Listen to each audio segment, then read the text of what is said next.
I think we should understand at the recruiter level what best we can do to remove this biasness.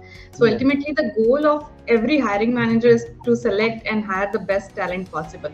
However, the recruitment decision can be influenced by unconscious bias or conscious bias, because we are spreading that much kind of awareness that people are fine to ignore the conscious bias, but still there are many unconscious bias which are sitting in our minds. So these biases can be difficult to uncover and can lead to imbalance in the hiring process.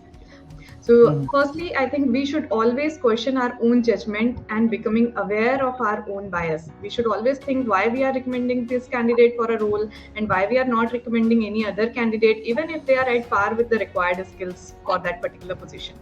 I think by acknowledging the bias, what we have in our mind, we will be able to solve half of the problem.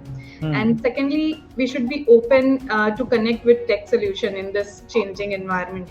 There are many hiring platforms powered by algorithms which will help us to find the best person for the job, and they are free from any biases because they are coming from, they are getting filtered by technology and not by human mindsets. So we should also always encourage our hiring manager to use blind recruitments at all the process and steps wherever it is possible. To prevent unconscious bias, we can exclude the name, age, race, etc. from the CVs, so that the recruitment decision is purely on the merit basis. And definitely, we should always communicate the risk associated with unconscious bias to everybody, whoever is involved in the recruitment process. Raising these awareness at every level will help the stakeholders to understand why to avoid unconscious bias, why it is so important.